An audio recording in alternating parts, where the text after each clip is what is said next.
This can be found in Biharul Anwar, the edition that we have, volume 35. Tradition by the sixth Imam, he describes the birth of Ameerul Momineen. He says that Abbas ibn Abdul Muttalib and Yazid ibn Ka'nab were sitting by the Kaaba in the days of Jahiliyyah. This is 10 or 12 years according to some traditions before the proclamation, open proclamation of Risala by the Holy Prophet. He says, we were sitting by the Kaaba and we saw Fatima bint Asad come in towards the mosque. At that time, it was not a mosque per se that we have right now. Market, houses, streets, and in the middle of all this, in the vicinity, is the Kaaba. For Abbas ibn Muttalib and Yazid ibn Ka'nab, both of them are narrating this incident. They say that we saw Fatima bint Asad come towards the Kaaba.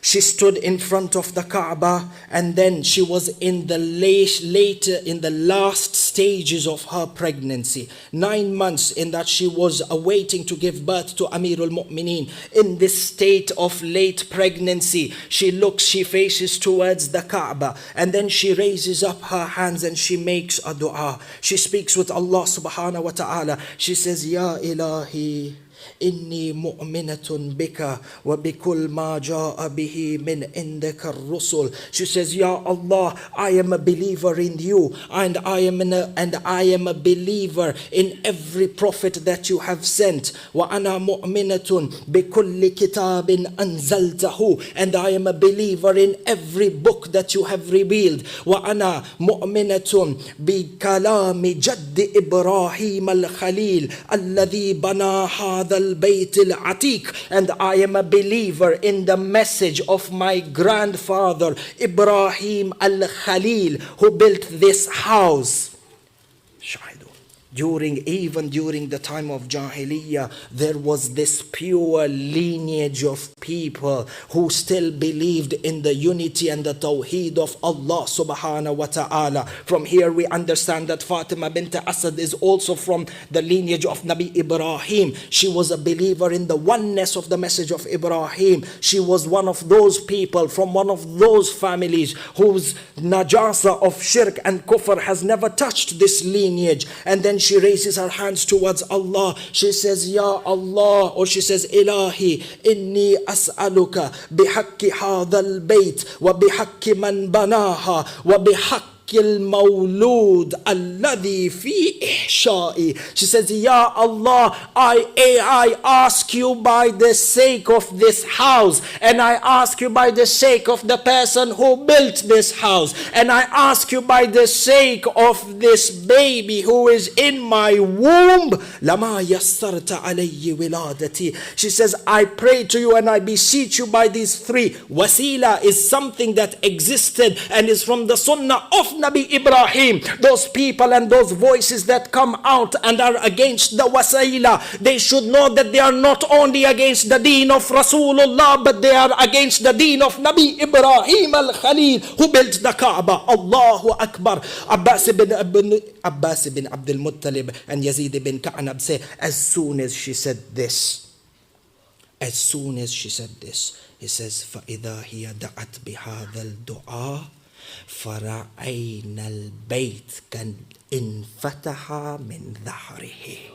Allahu Akbar. As soon as she performed this dua, Abbas says that we looked at the house and the corner of the bayt, yani the Kaaba, the corner of the bayt, kad infataha laha, it split open for her. Fatima bint Asad walked inside. Abbas said, Abdul Muttalib says, fagabat anna, she fagabat an absarina, she disappeared into the darkness of the Kaaba. We stood up, and as soon as she entered, فَعَادَتِ الْفَتْحَى وَإِلْتَزَكَتِ الْبَيْتِ بِإِذْنِ اللَّهِ تَعَالَى. We stood, we tried to look into where she has gone. We approached the crack towards the Kaaba. Abbas says that as soon as she entered the Kaaba, just like the way it miraculously opened, it miraculously closed back in that part. Abbas and Yazid say that we went forward towards the door of the Kaaba. We tried to open the door with a key, but the lock will not open. We tried to bring bring other people from the family of Abdul Muttalib who might be able to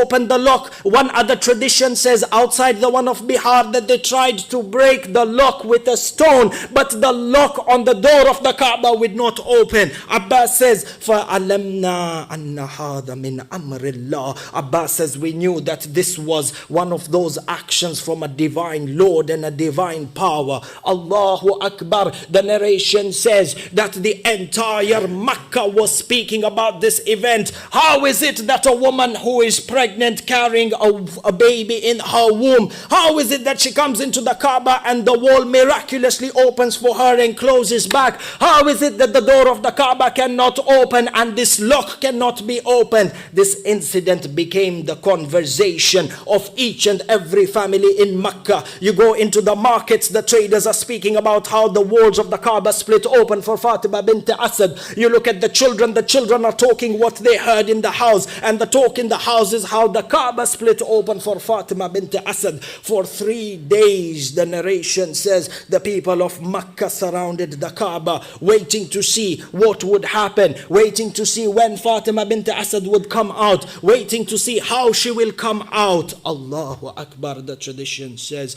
that on the 3rd day, the same point of the Kaaba where Fatima bint Asad entered, she came back on that 4th day. The Kaaba from the same corner split open. Fatima bint Asad comes out, wa ala yadayha Ali.